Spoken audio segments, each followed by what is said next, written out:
12 years ago now. We went into a community, so like an Aboriginal community, and they had kids taken, right? And that's their only water source, and they had kids taken out of that water source. Pretty sad. That just drives me crazy. Yeah. I just don't understand that. Kill those fucking things. So I'm not saying kill all of them. Yeah. But kill everyone that's around people. Management, right?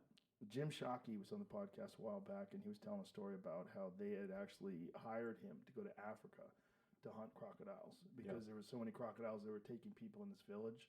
And they would set up stakes in the water so that the crocodiles couldn't go through the stakes to get to them, but they figured a way around the stakes. And this woman, while he was there, was washing clothes, and she got jacked. Wow.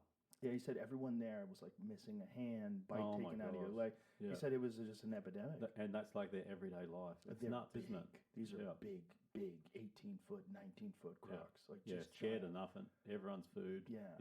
Just giant African crocodiles, which are just the most terrifying animal in the world to me. Yeah. Because they could lay there underwater and you don't even know they're there. And then they jump up and get you. Yeah. And they're so fast. Did you ever see the video that I done in Northern Territory?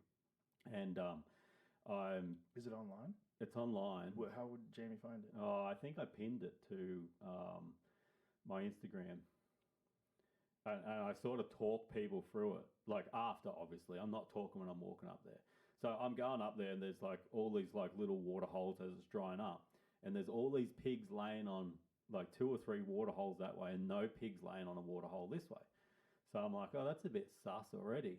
And then I just seen it, dude. I could just see its eyes above the water, its tail. Oh, this is it. So there's a small water hole. Yeah. Right there on the bank, you can see a big saltwater crocodile. You can see his snout and his eyes closest to the bank, and then you can see like the ridge of the front of his tail. Oh God! In the water.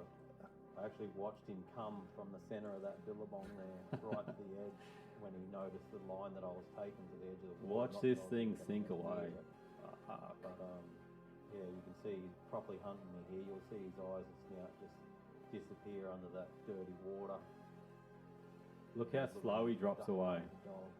And he's doing that to try to get you. And you're walking close to this motherfucker. Yeah, look at his tail prime. See the water? To just plunge forward and have a crack at me. So he's ready to go. How far away are you from here? Away from the coast. 10 meters, maybe. Why? Oh my God, look at it. It's getting ready. Look at its tail. He just... I know they're called a saltwater crocodile, but they should be called an all-water crocodile because they live in all water. Yeah, and I just threw that stick at him. Watch when this thing comes up. I know you're there, and a little bit of a fuck you too. But Jesus Christ, those things are terrifying. Grabbing you and dragging you into that water and then twisting and tearing your limbs off. Oh. In the middle of nowhere. Oh. Bro. You could take him, Joe. You could take him. All that. I would take him from a distance with a 300 Win Mag. Oh, they're so prehistoric, eh? Fuck those things. But like, so that croc's probably never seen a person before. Probably. And there's nothing else getting around there that's walking upright like a human. But I was still food. I was still on the menu. Everything's on the menu. Completely on the menu. Yeah. Whereas if you see a lot of other animals in nature that have never seen a person. You're not on the menu. Well, no, you're so foreign that they just want to get the fuck out of there. Right. And he could have sunk down and turned around and sunk into that water. I would never know that he was there. But instead he's like, fuck, food, sweet. Let's have a crack, you know. Yeah. So, but that seems more common at the moment. And I don't know why, if the population's getting too high, but you used to get around and see like a salty or two every now and then. A saltwater crocodile every now and then. But nearly like hard to find, you know, certain river systems not, but like tucked away water like that. Whereas now it's just like every fucking water hole's got a croc in it. Ugh. So we just bought a property up in the Northern Territory of Australia, and it's got a beautiful big lagoon on it. And Kimmy's like, oh, fuck, that's going to be sweet for swimming. I'm like, that's the wrong state of Australia, you know, because the top of Western Australia and all of Northern Territory and the top of Queensland, that's where the crocs are. Saltwater crocodiles are in that district. And they're deep inland. Yeah, they can be. Yeah. So, and this property that we've purchased is inland as well. But they get pushed in there. Like the Northern Territory will have a big wet season. Water will rise, like over the top of the land and everything like that. Water will rise. And those big salties can move into a little water hole. where they've never been before. So you might have a property and been like, nah, this water's sweet. And then the next year there's a big salty in there. And they can go for a year without eating. They'd be freaking desperate if they did. Like, you're definitely on the menu if they do that. But I mean, that's just an extraordinary animal. Yeah. I mean, evolution just has honed those motherfuckers to a razor's edge. Oh, yeah.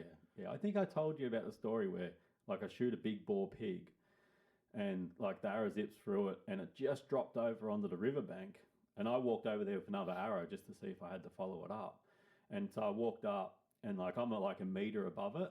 Anyway, it was just on the side of the water, like not in the water, just on the side of the water. And it was just, like, in the final stages of its life. And I looked down and put the second arrow away, like it doesn't need another arrow, it's sweet. And I looked down and put the second arrow away and just heard the water erupt. And this big saltwater crocodile come out, grabbed it. I could still see it in slow-mo. Grabbed this pig, like threw it over in the water, and then started swimming away with it. And actually took, and it was a big boar pig, actually took it underwater for like 30, 40 yards, and then come back up with it. And then another big salty was trying to get it off that saltwater crocodile.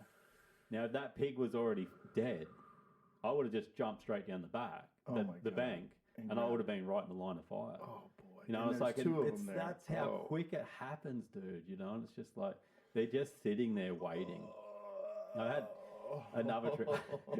I love these crocodile stories because they're so fucked up. They make my skin crawl. Me and Kimmy did like 120 kilometers across like inland Northern Territory. And it was funny because, you know, when you're in society, like back at home, you've got all the different things going on, whether it's bills, kids, you know, just 1,000 things going on, work and stuff like that. And Kimmy really enjoyed that trip because all you had to worry about every day was water, food, where you're going to camp. But with water comes fucking crocodiles because you have to go down and collect the water. Like we're walking 120 kilometers. You can't carry enough water for 120 kilometers. You literally fill it, and it's stinking hot. So you're filling your water bottle up multiple times a day. And I'm like, you stay back here and I'll race down, watch the bank where I fill the water up at. And because you're looking over this water hole, like even with binoculars, glass in it, you can't see a croc anywhere. Like during the daylight, like you can't see a croc anywhere. And I go down, and I'm fast, like I don't muck around down there. You go down, you scoop up the water, and it's dirty water, you can't drink it. Then you take it back up the bank, away from the crocs, and you filter it up there from one water bottle to another. So anyway, I race down there, I scoop up the water, I'm halfway back up the bank, like way away from the water though. And Kim's like, look behind you. And I turn around behind me and big saltwater crocodile eyes come up straight behind me. Like that's how quick they are. I went down, scooped water, got away from there.